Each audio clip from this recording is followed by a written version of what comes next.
about that is he's helped literally probably over 1,000 kids get into the school of their dreams. Wow. From every economic background you can imagine. So he didn't stop with his daughters. He helped a lot of other people, and he's continuing to do that today. Yeah. That's fantastic. All right, I'm going to go ahead and get the meeting started.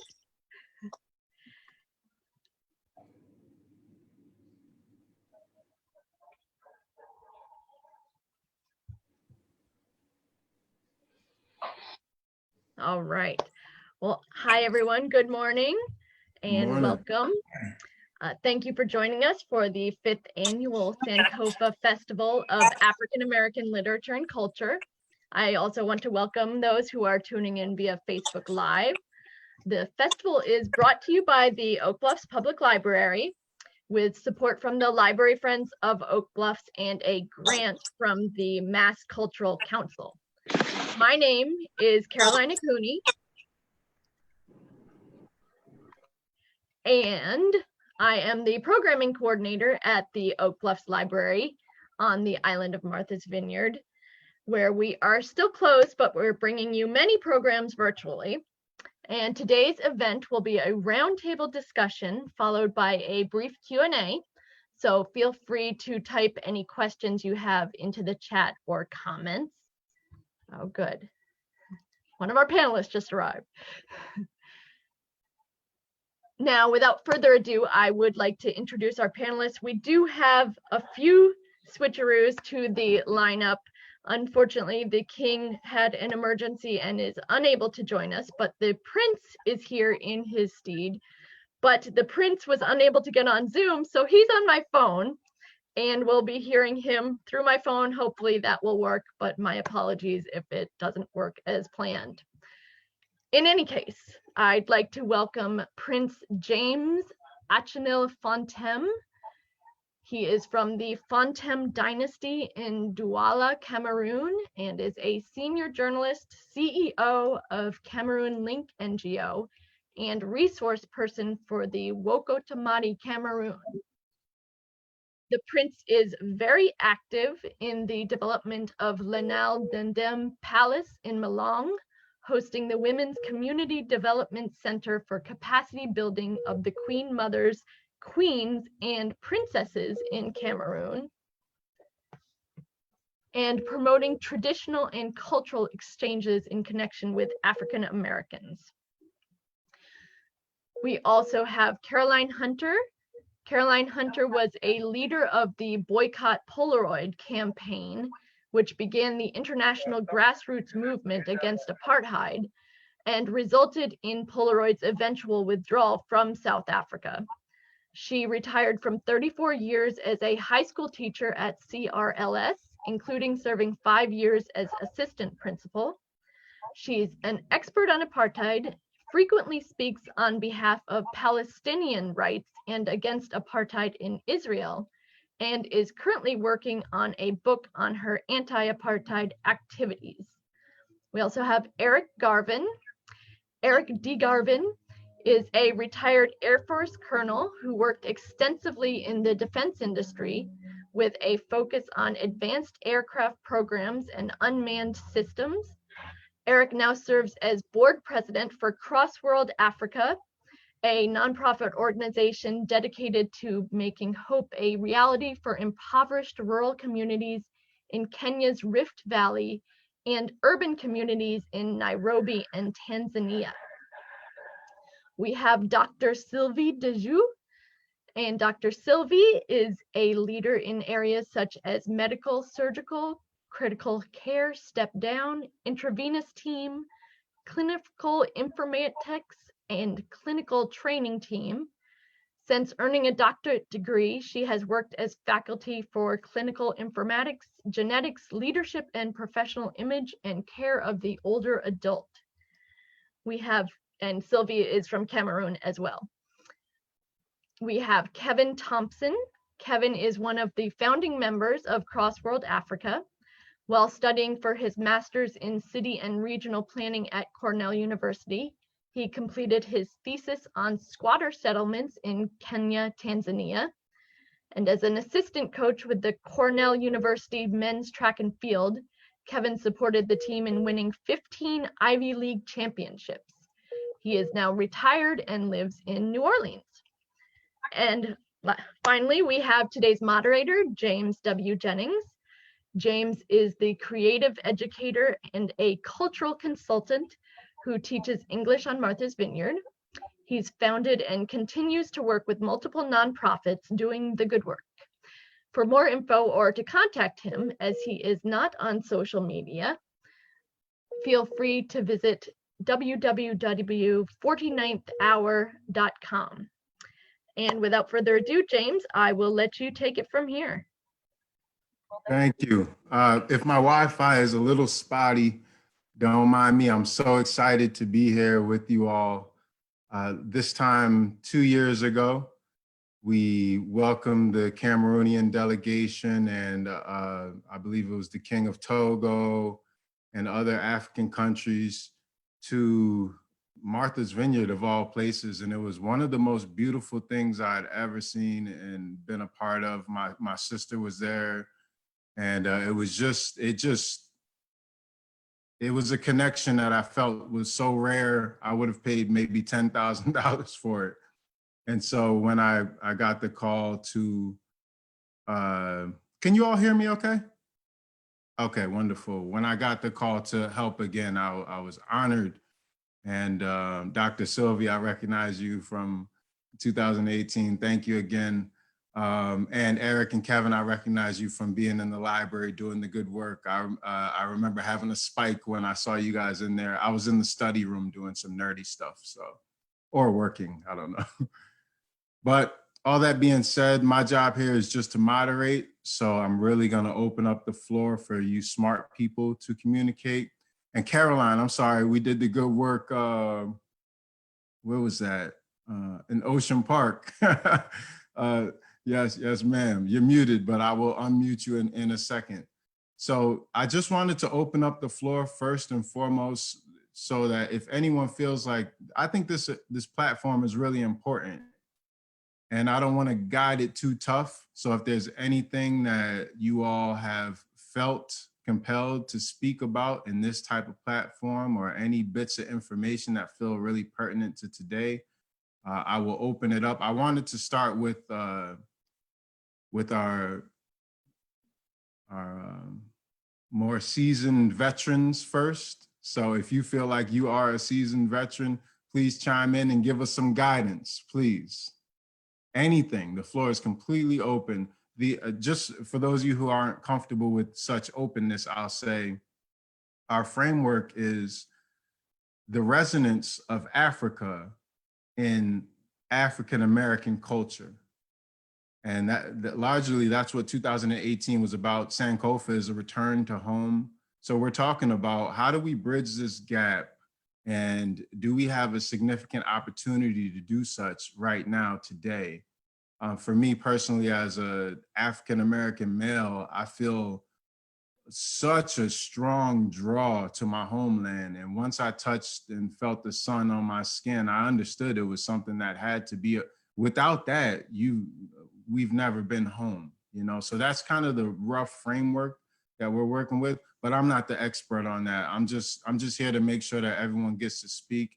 And also, if someone is hogging the airtime or the microphone, feel free to text or chat. I'm just here to make sure that everybody can say their piece and nobody's hogging the microphone. With that being said, the floor is wide open. You can unmute yourself, and then for the rest of us, please, it's a practice to remember to mute yourself when you're not speaking. Okay. All right. Floor is open.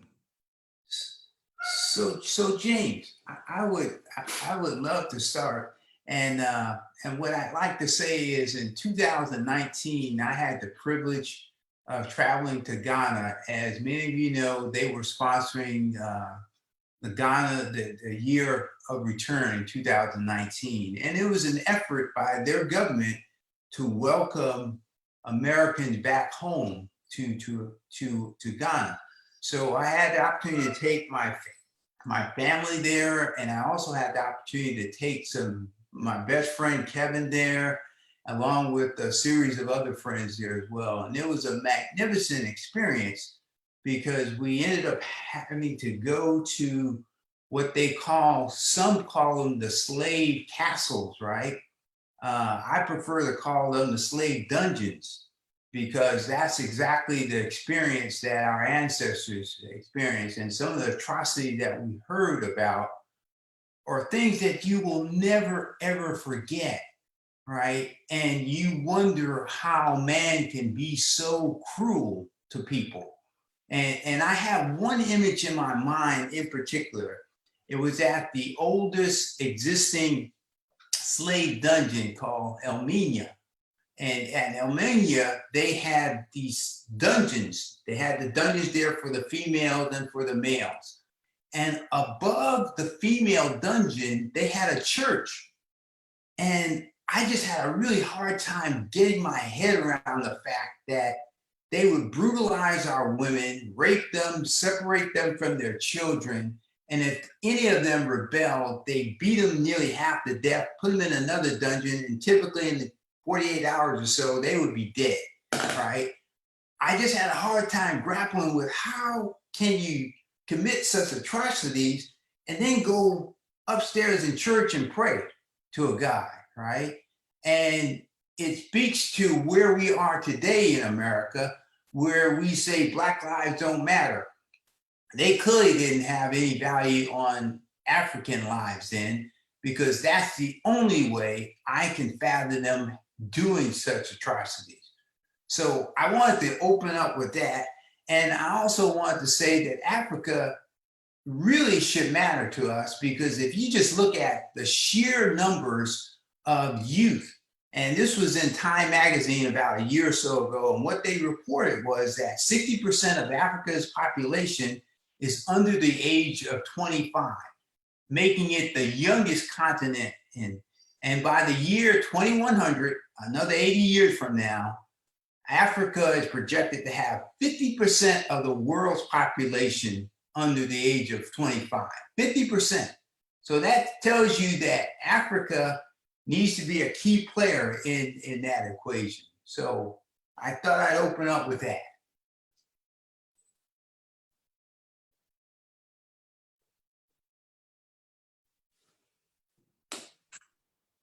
Thank you very much, Eric. Oh, are we raising hands? Caroline, I love it. So it's Caroline Hunter. Eric and Kevin shared their journey with us, many of us on Facebook, and it was quite exciting and poignant to see his return for those of us who weren't able to. My connection to the continent began a long time ago. Actually in 10th grade, when I was introduced to the book Cry to Beloved Country by a teacher in a segregated public high school in New Orleans, Louisiana. Then I fast forward many years ago, I was hired by the Polaroid Corporation as a research chemist, and sometime into my career discovered an ID badge made for South Africa for the Department of the Mines. That incident brought me back to my experience of reading Cry to Beloved Country and spurred myself and my late husband, Ken Williams, to launch an international boycott that was responsible for creating, we started with a grassroots movement that became an international movement that got Polaroid out of South Africa, that began the divestment movement in this country, that got Ron Dellums to file his legislation for sanctions for 15 years that was eventually overwritten, that led to numerous activities, including social divestment in this country. So my connection came from, I guess, a just basic kind of gut understanding of my background, of knowing that our story did not begin with slavery, that slavery is just a chapter in a long, storied, magnificent ancient history that many of us are denied because it is not told in newspapers, it is not told in history books, it is not told on television, it is not told well in movies. So that the connection to Africans and African Americans, I think, is innate, it is deep, it is cultural, it is meaningful. And our job for the Africans in the diaspora is to make those connections beyond what textbooks would, beyond what the culture of America deems. I think it's very important now under the, given the acknowledgement of Black Lives Matter movement, that people understand that our boycott against Polaroid wasn't celebrated then as it is now. Just like Black Lives Movement was a scourge to be talked about, and now everybody's trying to get on the bandwagon because of the racial unrest and the turmoil.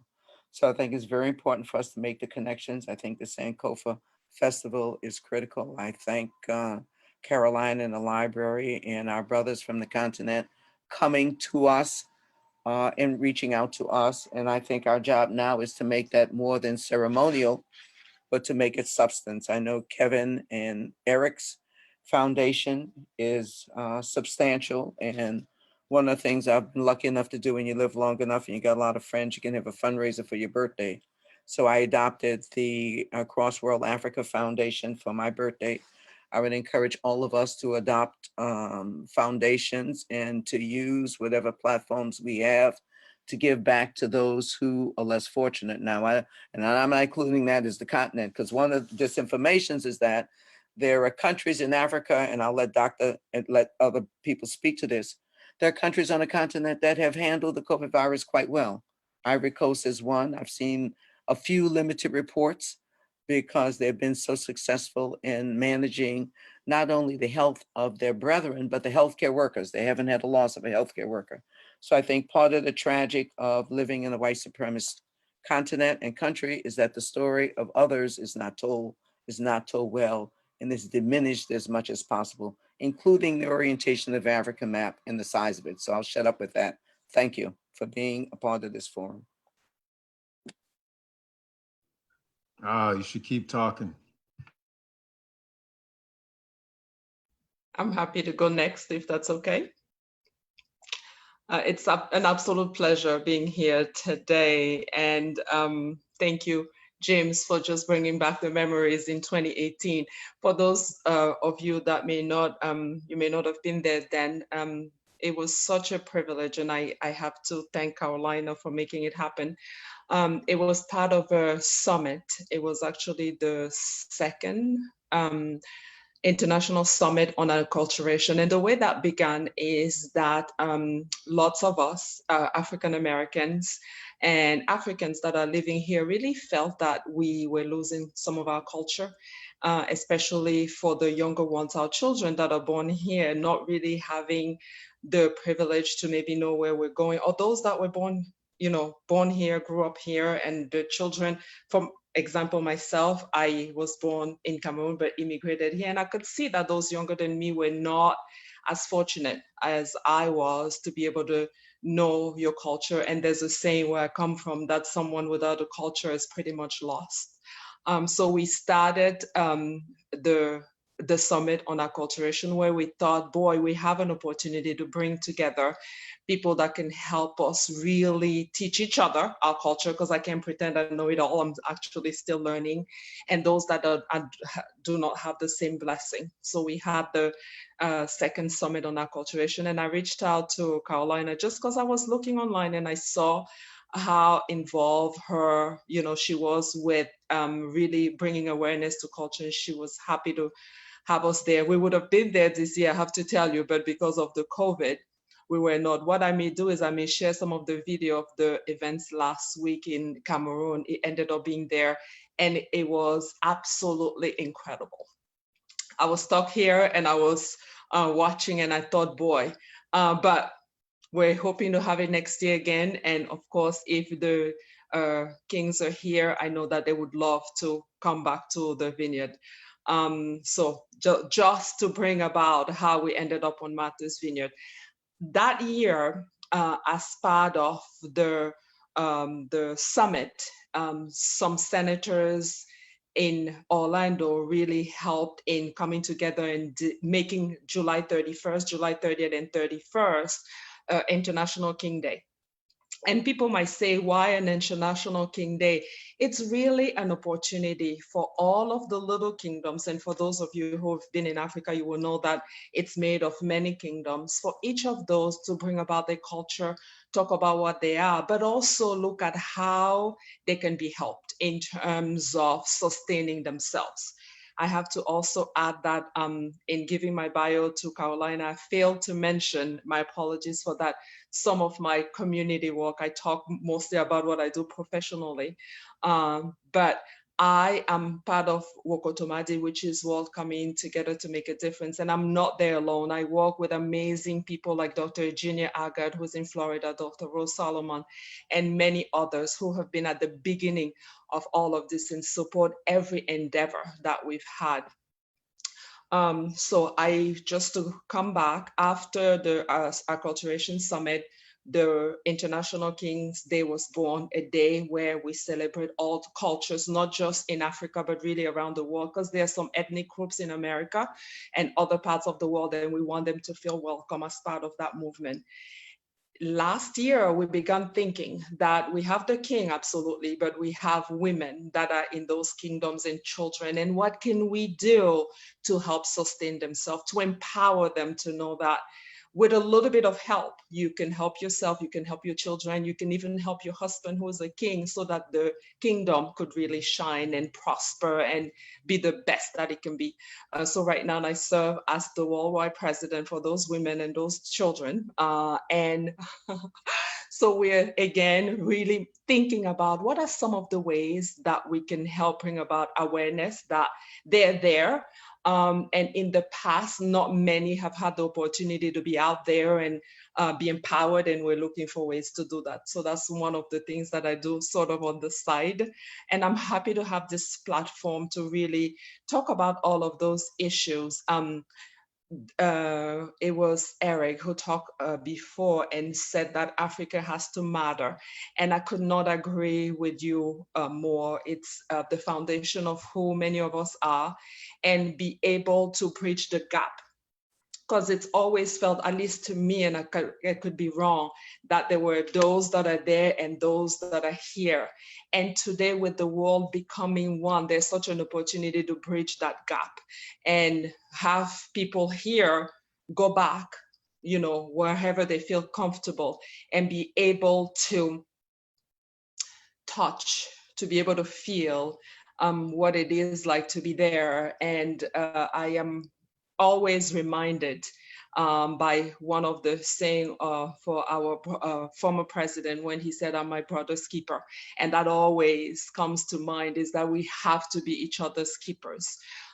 We have to think about what difference can I make, but also what difference can they make in our lives, so that it becomes a and I don't want give and take doesn't sound appropriate, but an opportunity where we can share experiences, where we can learn from them, and it can certainly learn from us, so that together, because if, and it may be too wide of a thinking, but if the world can hold each other's hands and move along together, then we have a better chance of not having to live in a world where some people are over here and other people would never have a chance. And that is one of my passions, and that's why I wanted to be here with all of you. And I am certainly, what I can say is that what you've mentioned ahead of me are all things that we can all participate in, and I will be more than happy to jump in and call and find out how I can help as well.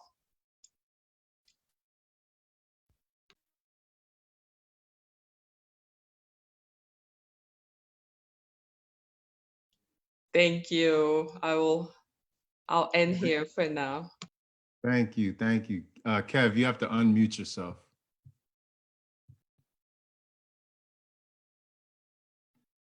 Wow, this is already giving me goosebumps. Kev,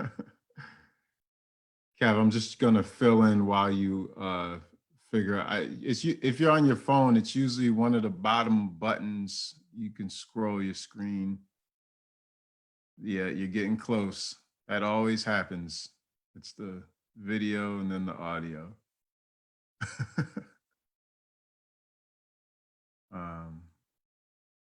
Well, while he's working that out, so we got Caroline, Dr. Sylvie, Eric, and I guess the Prince is I'm trying him again.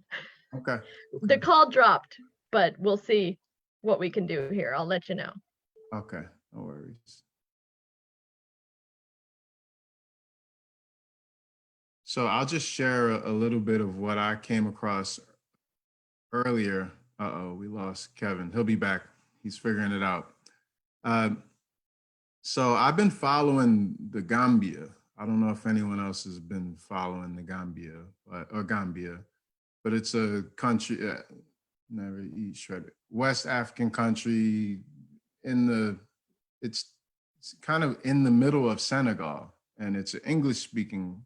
I mean, obviously they have their own language, but the secondary language is English. The colonizers' language is English. And there's this large influx of African Americans going there, not just to reconnect, but to live and to actually create that network that we're talking about. Now, mind you, I don't have the most recent information. I just follow some people on YouTube, but it seems like there's hundreds of individuals already there living, and some are from America, some are from the last family I saw, they were from South Carolina, and then another family from, I want to say, England. And I just thought it was so, you know, as an African American, you just don't see these stories. You don't hear about them. You know, I did hear about the welcome back from Ghana, and Nigeria has some robust programming. But with the, I almost want to ask the panelists if they think the coronavirus has, this is the second question, has the coronavirus presented an opportunity for us to, rather than be dreamers of, Eric and Kevin, I know you're already connected, but has it provided an opportunity for us to maybe create some synergies where we could have in mass? This is going to sound crazy to you guys, but one of my ideas is, why isn't there a Black airline that just, you know, Africans, African Americans, you know, I don't know if you've seen the movie Soul Plane, but don't watch it. But anyways, it's a Black Airlines. And because I feel like maybe the biggest thing that separates us from African Americans from Africa is that trip. It's just a trip. Maybe the price of the ticket or the courage that it takes to go. But maybe with the coronavirus, all we've had time to do is sit here and think and hustle and scramble and work. But maybe it has this provided us with an opportunity to figure some things out that maybe we wouldn't. I didn't express that clearly at all, but hopefully you understand the energy of what I'm trying to say. Yeah, I'm not sure about the opportunity. I know 54 African nations have appealed to United Nations to investigate crimes against humanity against African Americans. And I don't think many African Americans know that or have seen that story. You're not going to see it repeated on the 6 o'clock news. I also have a friend who's a journalist who's written an article saying to African Americans that if you just have to be caught outside of the country because of the COVID crisis, request asylum on the basis of the treatment of African Americans here. So I think for many people, a new light has been shown on the conditions, the overall conditions of a large number of African Americans to be not pleasant, but also life-threatening. And so I think there probably are many more people immigrating out of the US to other places, safe places in the Caribbean, to the African continent, whether they have actual connections or not.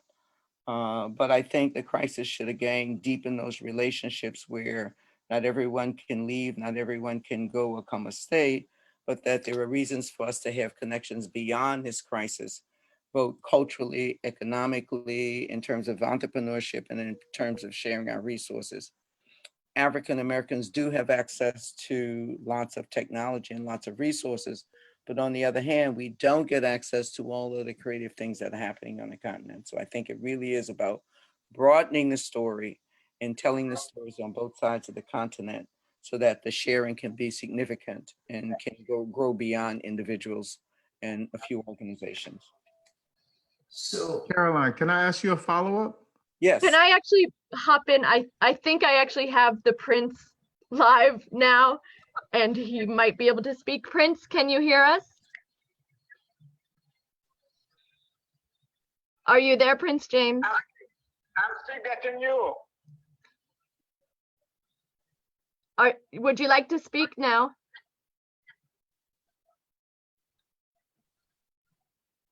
You mean if I have anything to say? Yes. Well, I can only thank you, Carolina, and Dr. James, all those who have been on the panel for the contribution that has been done, because this is an online exchange which is taking place at a very difficult moment throughout the world. And it is enlightening that no matter how the difficulties are, we are still looking forward to protecting the interests of the African chiefdoms and the queens and princesses who are in Africa. Because those who are in these palaces, they have to build a future for the youths, for the children who are coming up. And at this critical moment, it is good that we do things which are positive, which can leave a mark. So I use this opportunity to congratulate all those who took the initiative to organize this online conference. Thank you. Thank you. That was fantastic. Geez, Caroline, I was going to ask you if you think, are we talking about infrastructure here? Are we talking about, because it seems like we're past the point of, okay, it's a good idea. It's good that people are paying attention. Are we talking about like we need significant infrastructure to actually do these things, to reconnect? Yeah, I actually think organizations like Cross Border Africa, like the Sankofa, like the Acculturation Festival, or important, and some, I think they're part of a larger, if you want to see a flow chart, if I'm talking about a flow chart, but a system where we figure out all the various ways we can connect, whether it's through educational resources, whether it's sharing technology, that there's a mutuality that we can foster just with this beginning of this conference call about resources, both ways. I think it's a two-way street, that there are many things that the continent has to offer us and things that we can offer them. So I think it's a connection on any and all levels that are possible. So I think it's there are limitless possibilities to what can and should be done. So I'd like to chime in for just a moment. You know, at the outset, I mentioned the trip to Ghana, and our host for the trip to Ghana was a classmate of mine from the United States Air Force Academy. And just for those of you not familiar with military academies, Air Force Academy is the Air Force's equivalent to West Point or the Naval Academy and those types of things. Well, our host, my classmate and friend, he actually moved to Ghana in 2006, and he married a Canadian woman. But there are a lot of African Americans who lived in America that moved to Ghana, right? And so we had lots of discussions around that. And if we're zeroing back on the pandemic, what I would say is this.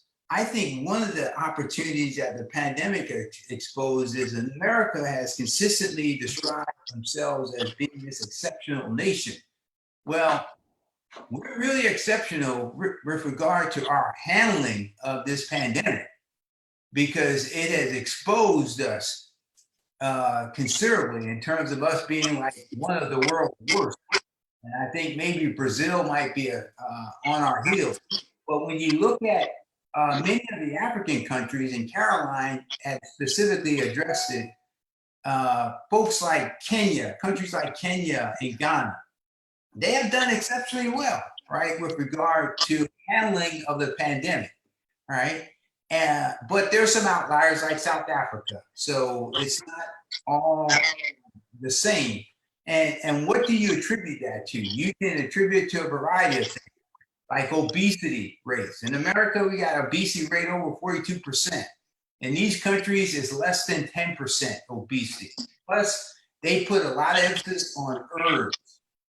They also put a lot of emphasis on social distancing and those types of things. So I think there's a lot that we can learn from Africa. We normally don't think in that mindset, again, because we're exceptional, we're so arrogant, we think that we know everything. And the reality is we don't know everything, and it has exposed that dramatically. And I think that we can learn a lot from Africa.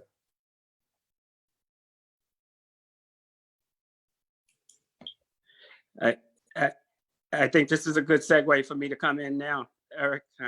Thanks for that. You know, I think can you guys hear me okay?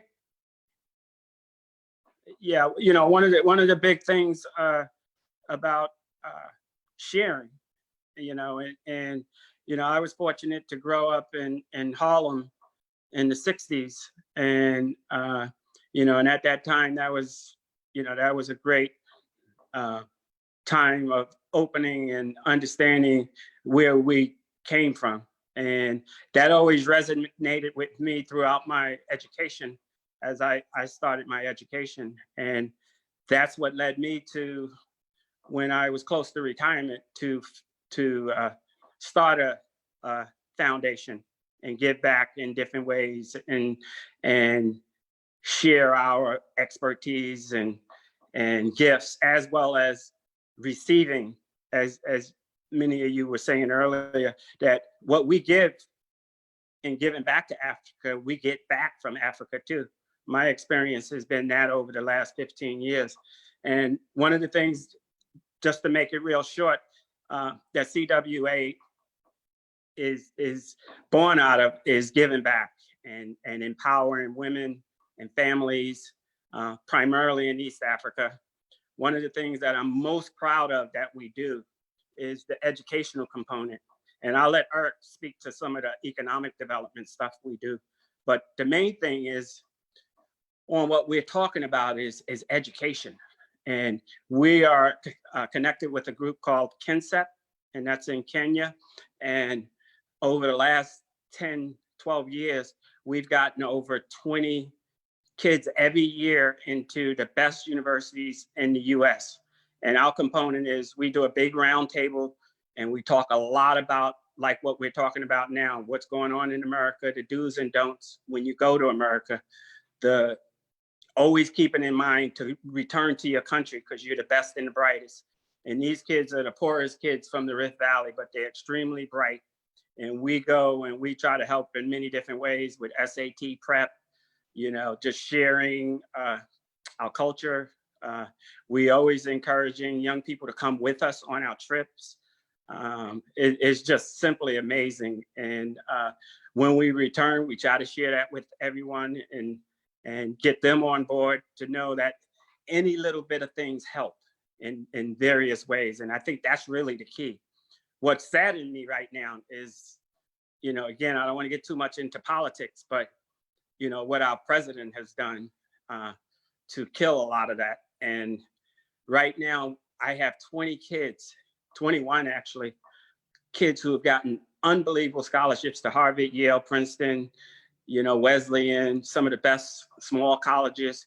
And right now they sitting in Kenya because the U.S. Embassy do not want to give them a F1 visa to come to the U.S. And that's just a sign of things that are happening. And that's why I think it's important that we start to really open our eyes around a lot of that subtle kind of racist behavior. And I'm just so excited about November. We got to get rid of this guy, and I'm gonna stop right there. But you know, education is probably the biggest component to just success and happiness in life. We all know that, and that's my life mission, to not just domestically but internationally, to just to continue to work with young people from Africa and sharing and having our young people understand them. And so we do a lot of little forums where they can discuss and talk about, you know, the continent. But I'm gonna stop there, James. Thank you so much. And Kevin, I know we've crossed paths, but anything I can do to help, or if you need anything, please let me know. I'm excited to, so it'd be an honor. Just for a time check, it's 10:45, just to let people know. So I think we wanted to open up Q&A, but at this point, I would just like to hear some more expertise, if that's okay with everyone. But I also wanted to put us to task a little bit, because I feel like I work a lot with African-American youth, white youth, and I think it's important for us to clarify when we're talking about all of these things, white people are very much included. I think what we're saying is, and I said this in 2018, I've said it many years, I'll continue to say it. What we're talking about is a culture. It's not capitalism. We're talking about what we've learned, which is deep in our DNA, about being a good neighbor, being a good son, being a good mother, respecting ancestors. We're talking, it has zero to do with skin color, just so everyone's clear. So even though we're saying Black, African-American, and African, it's just a way of life we're talking about that has been under attack and will consistently be under attack. And so I think when Caroline and I are talking about infrastructure, and Kevin and Eric are already building their infrastructure, what we're saying is it's probably not going to get easier. People don't just give up power just because it's fashionable to protest. I think they double down on what it is that made them powerful. And so it's our responsibility to double down on what gives us the light. And so I just wanted to clarify for everyone when we're talking, we are not trying to be divisive. We just have to focus on where we come from and go from there. That being said, I want to put us to task a little bit, because I work a lot with African-American youth and white youth, and our education system, and Kevin, don't get too offended, but the Ivy Leagues especially, it's so bloated at this point, and a lot of them are calling for students to come back to school in unsafe conditions, and you know, you have a bloated administrative structure. So the teachers, you got a lot of adjunct. The system in and of itself, from the highest institutions down to the public schools, down to the private schools. Are we doing our kids what is going on with our kids? Like, I feel like the youth that I work with, I'm not worried about them in terms of who they are. I'm worried about them in terms of what we feed them. I think we are not connected with them how we should be. They're gonna figure it out to some extent. I would prefer that they figure it out and still love us. I feel like a lot of us are, you know, bunkering in our privilege, and we're not connected with our youth. And so I've seen this play out multiple ways with the pandemic. I've had a good opportunity to connect with my students while they're home, and it makes so much. I get a clearer picture of who they are, why they're how they are. But it seems like a lot of them are just getting taught by screens, and we're throwing money at the problem when the pandemic forced us to spend time with these kids, or if we haven't, forced us to recognize the absence of that. So I'm just putting us to task a little bit and asking, how do we pull in our youth so that they feel the same way that we feel about this thing? Like we know what should be done. We kind of have a good sense of how we should live, but how do we pull the youth into this? That's what I want to know. Is it possible even? Well, I look at it from the reverse. How do we respond to what the youth are doing? Because the Black Lives Matter movement is a youth movement, and I think it's very important for people who are older and seasoned to pay attention to that particular voice of youth, and to and looking at the legacy of John Lewis. I think if we focus on the legacy of John Lewis, if we focus on his life and his commitment to justice, from voting rights from mass incarceration, for everything he did, both as a young student, because John Lewis was the youth, okay? And for John Lewis, at his 80th, at the end of his life, to go down, to stand on the Black Lives Matter sign and offer support for youth is what we ought to do. And I think the way we get out of this pandemic is to vote. I don't think we can avoid being political. I'm not. I never was, never will avoid being political. I think breathing and being Black in America is political. Okay. So I think it's about us leaning into our youth, honoring the legacy of John Lewis, making this the most massive voter turnout in the world, empowering those young people to vote and getting many people to vote. I go back to Kevin about the power of education. And we've failed our young people in the sense that the schools don't teach it, but they've been smart enough to learn and to understand things that we haven't taught them. And they're leading us down a path that we really need to follow. Their lives are at stake. Our lives are at stake. So I think we have to lean into the youth and follow them. I've been charmed by the fact that the biggest rally here in Martha's Vineyard was led by a 15-year-old young white girl from Martha's Vineyard High School. And now my daughter, a young teacher, and that young woman have organized the last protest, and they're keeping it up. The last thing was to have 150 people go and kneel at Tatabong corner and sustain that relationship. But they were also going beyond protesters, saying they want to sustain local activity and join national activity. And I think that's what we have to do. We have to vote. We have to create this link to Africa. We have to, we have to do everything at once. And I don't think it's difficult to do. I think the pandemic affords us a lot of time to connect virtually. I think if young people are in your home, you must be having the conversations about what's going on and being honest with them. But I think it's more important for us to lean into youth than for us to think the youth have to follow us. And I'd like to jump in and just add that we cannot underestimate the power of awareness and making sure that our youth is aware of what is happening. Having those tough conversations, because they indeed are.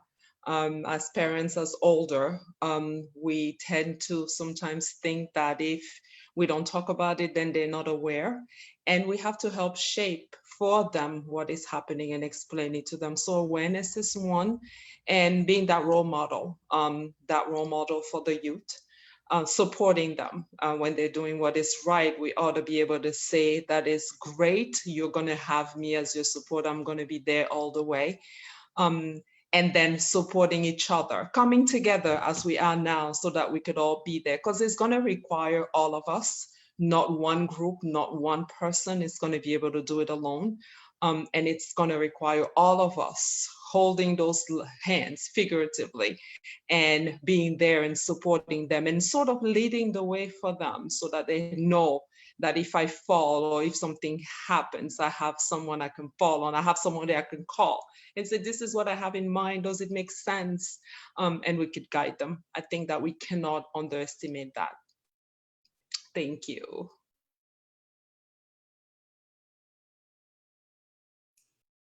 Hey, I apologize. I had to step away for a moment. One of my classmates, he had a preliminary diagnosis that wasn't really good. the other day, and thank God that preliminary diagnosis was not confirmed. And he had called me up. So I apologize for stepping away, but I just want to chime into something that Caroline and Dr. Sylvie said about being my brother's keeper. And Caroline had brought up the 54 African countries with the UN appeal. Just last night, I read an article by Ibram Kendi, who's an author. I think his book is one of the best sellers about how to be an anti-racist. But he wrote an article, and the title of his article in the Atlantic was, "Is this the beginning of the end of American racism?" Right? And one of the quotes that I'm going to cite for you, and I'm always hesitant to say anything positive about our current administration in the White House. But in this respect, I think I'm thankful for Trump. And here's what he said. He said, "No president has caused more Americans to stop denying the existence of racism than Donald Trump." And I think that there's a lot of truth to what he said. Now, again, I normally don't say Donald Trump and say thankful. Those two normally don't go together, right? But in this particular case, I think that there is some reason to be thankful to him, because he has exposed this pandemic, the pandemic of racism in America, better than any president that we've ever had before. And I'll go back to my Ghana trip again about the importance of us having an understanding of our ancestors' contributions to civilization. My classmate, the Air Force Academy, Jerry Johnson, he was somewhat of a radical militant, and in fact, a misfit for any military academy. So he goes out to Ghana and he develops this ancestry wall. And it's no kidding, a wall of over 100 people. And on that wall, there are painted portraits of Africans who have contributed to civilization. So what he does is he brings in all these young kids, and he's educating these kids about what their ancestors have done, because normally the narrative is, hey, you're from Africa, you're from a shithole country, as our current president says, right? But these kids are learning about the first female of an empire, the first medical scientist, and a father of medicine, being African American, the birthplace of civilization. So they're learning about their ancestors, because so oftentimes our legacy is a stolen one, and we don't get to hear these stories. The narrative is always the negative side. And he's trying to counter that with showing these kids, hey, you can do all these things that your ancestors have done. And that wall was a very, very powerful thing that Kevin and I and my family and I got to experience while we were there in Ghana. That is beautiful, Eric. Jeannie? Hi, I'm Jenny. Hi, everybody. And this has been a remarkable conversation. And I was really struck by Dr. Sylvie's comment about bridging. I just want to tell you very briefly, I'm involved in an organization in Tanzania called the Rift Valley Children's Village, or the Tanzanian Children's Fund. Maybe you guys are familiar with it. I have gone there, I've been involved with it for about 15 years, but I've gone there twice to volunteer. And the people who go to volunteer pretty much look like me. They're middle-aged white ladies who can get away. And I was really struck by how wonderful it would be if there were African-American college kids, especially young men, who were able to go and spend basically you're teaching the little kids, you're taking them on nature walks. I'm a nurse, so of course I'm political, but you're bringing whatever talents you have to run classes for them when they're not in school.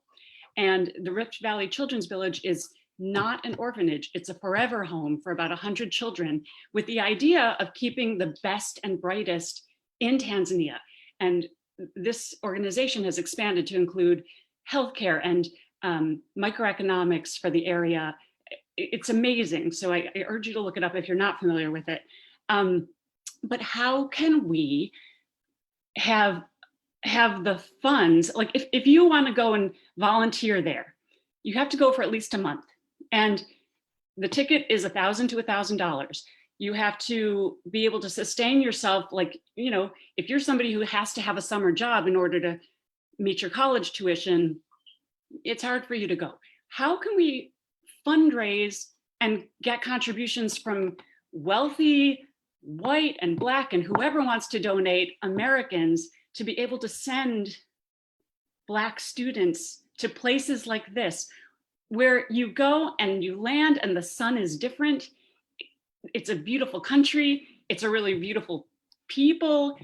And this is the kind of experience I think we should be providing for Black youth in America, because I think they would come back feeling so proud and empowered that, you know, your ancestry didn't start maybe with, you know, your slave ancestors' story. Your story might have started with, you know, the princes and princesses of Africa. How do we do that? How powerful, Julie. And I have to jump in because I have nourished, and not just alone, with a group of clinicians, a similar dream of students that are in nursing school, in medical school, as part of a summer, going into a clinic or what appears to be one or hospital, and be able to spend a month providing care to somebody else outside of the US, in a country in Africa. Boy, it is different, right? The experience will be unlike anything they've ever seen.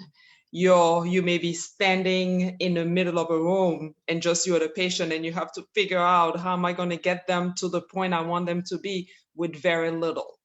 And then I have wondered for many years what that impact will have when that person returns here. And doesn't have to be African American, could be a mix, and realize, oh my goodness, how privileged are we? And what else can I do to be able to go back and make healthcare for others a little bit better, a little bit improved? I had to jump in and say that when you mentioned the example about teaching, because as a clinician, that is one of my dreams, to be able to make something like that happen. Yeah, that was. So can we do big asks of celebrities? Who, you know, how can we get funds? How do we make people realize that this is so important? It could have such positive, far-reaching effects. And the one thing I have to remind myself always is that it starts with one person, right? Mm-hmm. It doesn't have to be this huge group. Right. It doesn't have to be a huge number of persons, but it starts with a little bit, small group saying, oh my goodness, this is what we've been able to do. This is the impact we've had. And then, like you say, why not reaching to those celebrities and asking them to make a difference? Yeah, I think at this point, we have a lot of small groups who are doing the work. I think the tough part now is we need management. We need someone who can come in and create synergy, so that rather than a lot of rogue groups doing the good work, we have this collective voice and someone who can, you know, be out in front to communicate for the entire, I mean, to be very frank, there's some simple solutions here where if we just had the numbers behind it, we could get it done. You know, you got half the fleet of Delta and United is grounded, you know? So if people actually had these ideas and they actually felt comfortable committing to a little sacrifice, how much, I mean, they're not using the planes anyways. You know, who people don't have jobs anyways. Like right now, if we actually wanted to do it, we would just have to get some kind of management in there to get it done. And I'd be happy to volunteer my services, no problem. I mean, plenty of countries in Africa are handling the corona pandemic way better than we are. But anyways, just a time check. It is 11:03, Caroline. I don't want no problems. Oh, I'm fine. Y'all are good to go.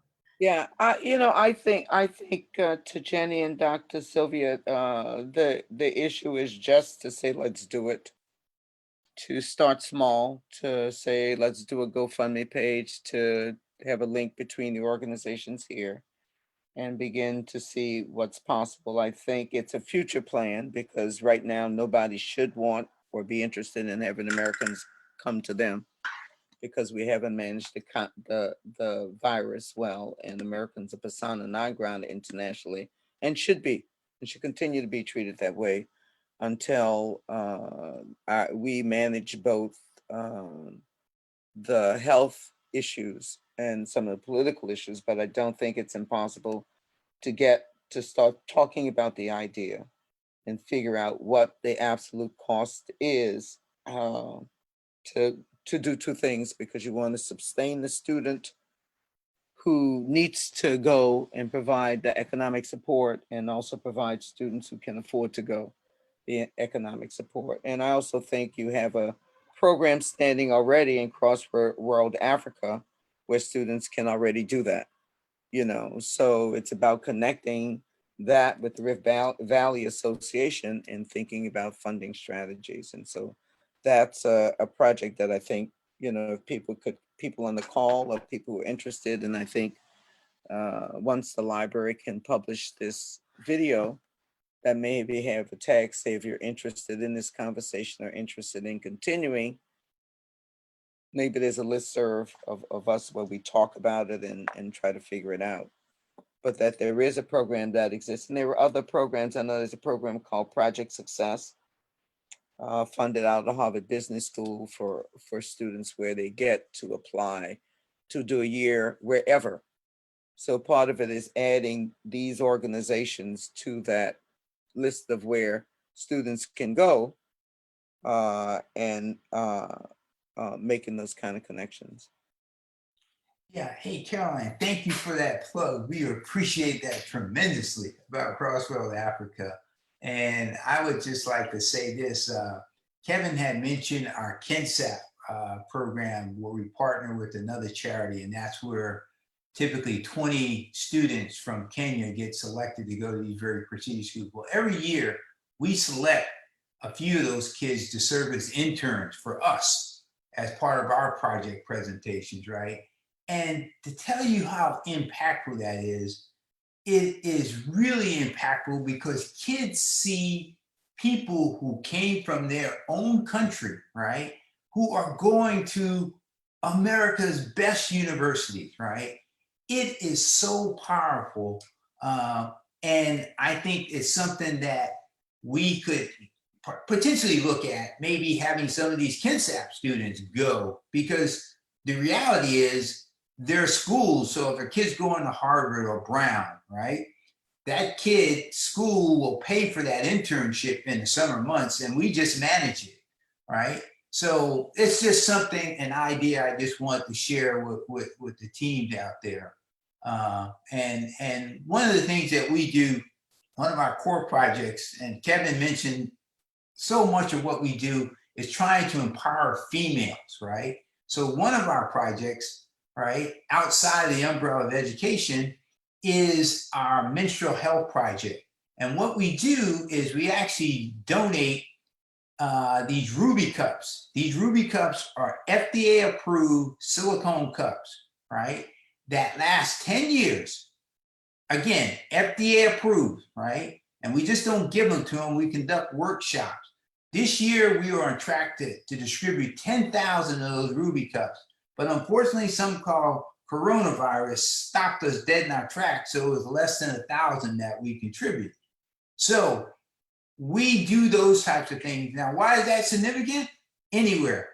One of the top 3 reasons why these young ladies drop out of school in Kenya is due to their menstruation, because they don't have the necessary sanitary products because they can't afford them, right? Well, you remove that excuse and at least give them a fighting chance to get an education, which is absolutely critical for them to be able to transform their lives and break the cycle of poverty, as we call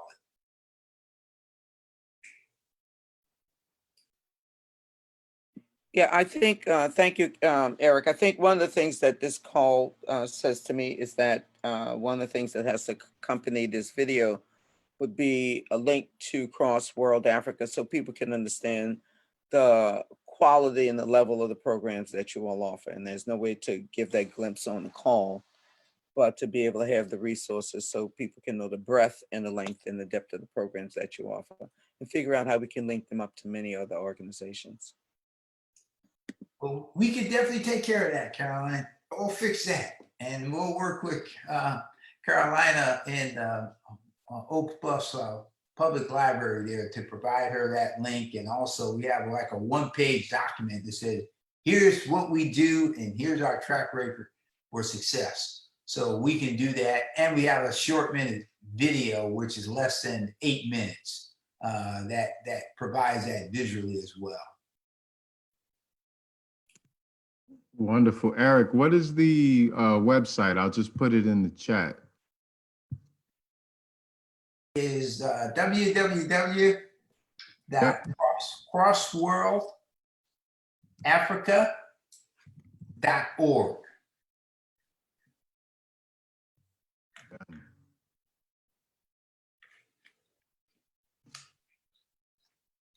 Thank you. I've learned that, man. Eric, I sent you a note. Is it KenSec? What is that organization? KenSec. Okay, and it's called KenSec. It's spelled K as in kilo, E as in Eric, N as in November. SAP is S as in Sam, A as in access, and P as in program. And what it stands for is Kenya Scholar Access Program. And it was started by an American who's a Peace Corps volunteer. And over the past several years, they've actually gotten over 221 students into the very best schools in the United States. As Kevin said, Harvard, Stanford, MIT, Duke. And all these kids are poor, right? But they're really, really bright kids. Yeah.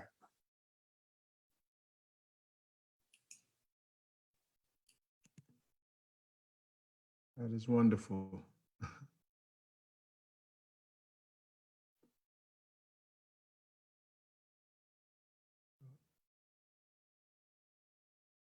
All right.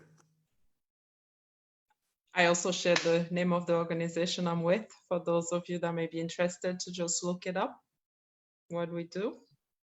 Thank you.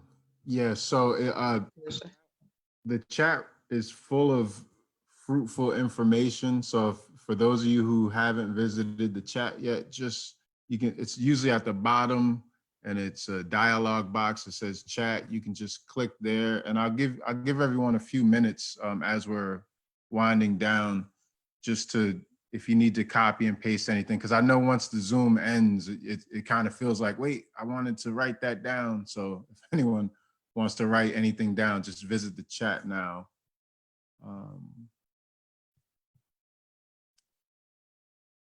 Yes. And I believe the chat is also archived, so I can send that information later to anyone who would like it emailed to them. Perfect. Perfect. That'd be great.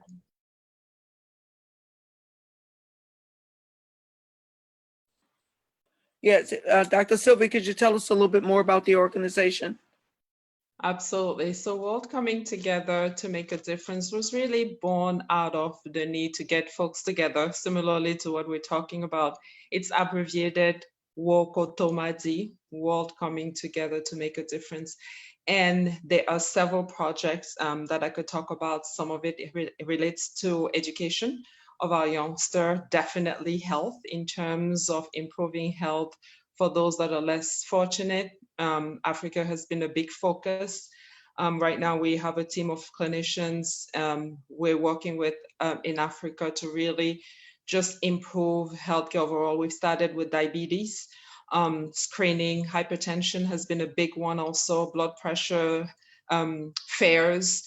We've held them in the most, we've looked for places where there's the biggest aggregation, markets, funeral, things that tend to be well attended. And we've done blood pressure screening, and we've sent folks to the hospital that were really critical. Similarly with diabetes, that has been one of the focuses. So health, education, culture has been a big thing. How do we bring people back to understanding what their culture or being familiar with it? That's where the king and the queens and all the princesses have been involved.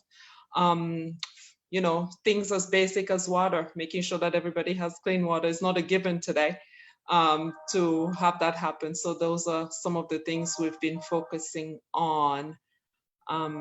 But yes, I am available. Carolina has my contact. I am happy to help, you know, in terms of participating in what you're doing. And if you're interested in just learning a little bit more and how we can empower people, let me know. And like Caroline said, I really think that it's not always a matter of, it's being there before anything else, being there for each other. And sometimes it's just that conversation with someone who doesn't know how to go about something that can make such a difference in someone's life. And we have to do it together. Thank you.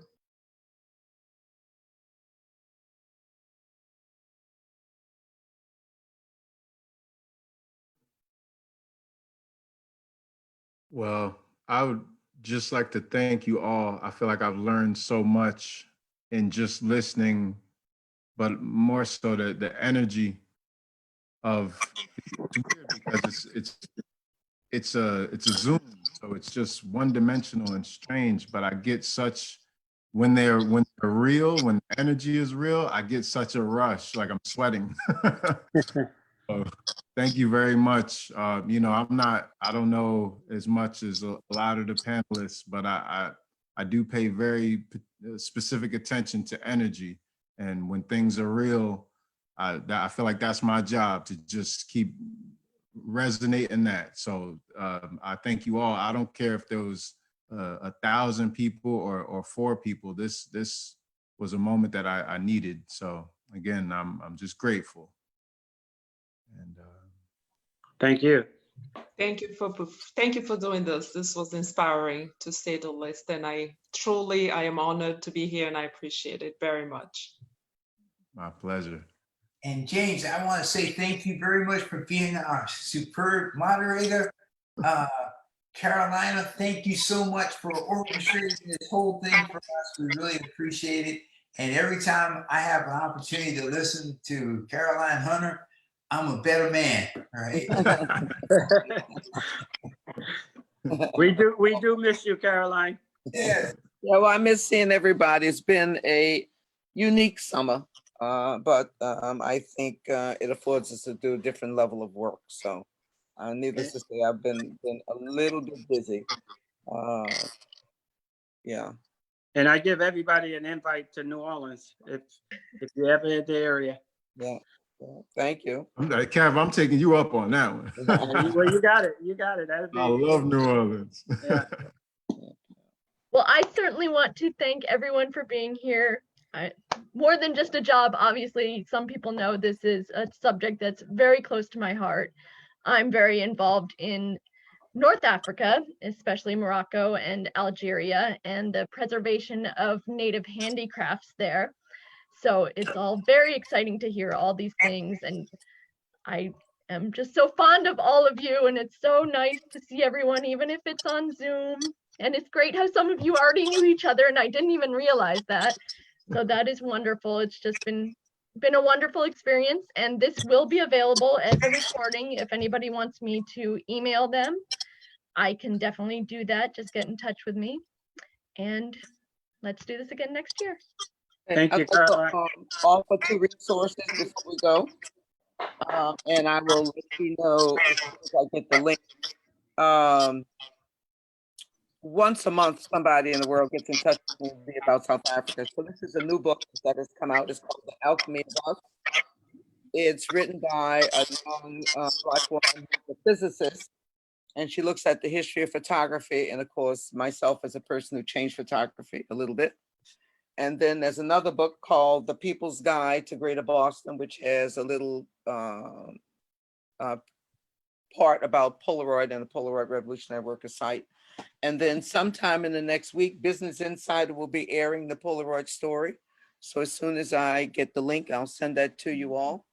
And then most recently, the Polar Bears were on Weekend with Yankees. So it's been a very busy time with those two aspects of my life.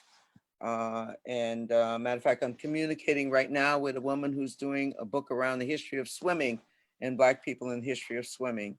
And those of you who screened The Passage at St. Augustine, the film, civil rights film about the Blacks protesting by swimming in a pool in the 70s, Mimi Jones, a civil rights activist from Boston who was in that pool and had uric acid poured on her, just recently passed away. And she was seen on ABC News, and she passed 3 days before she was gonna appear with Lester Holt on NBC News. So look up Mimi Jones in The Passage to St. Augustine and know that we lost a civil rights leader who had a connection to the vineyard, because that film, Passage at St. Augustine, was screened on Martha's Vineyard 2 years ago.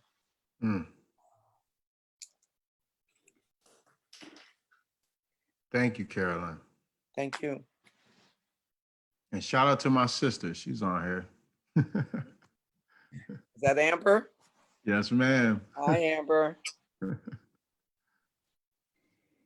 I couldn't figure out how to unmute, but I just unmuted. Thank you. I'm so happy that I was able. Thank you, Jamie. Like, I'm so happy to hear this conversation. It's so important. We're all so disconnected right now. We need this connection. Exactly.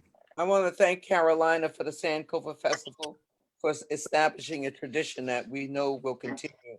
And I look forward to seeing Kings again and having them here.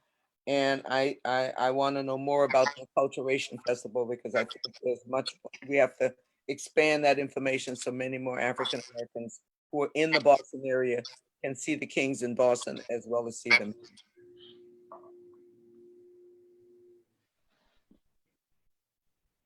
Absolutely.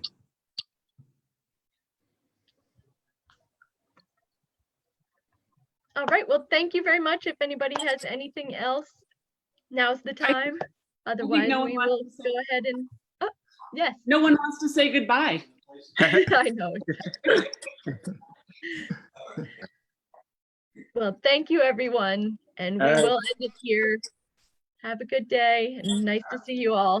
And I All hope right, to see take you care. again soon. All right. Take care, guys.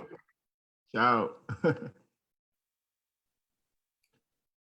Have a good one. All right. Take care. Thank you, James. All righty. All right.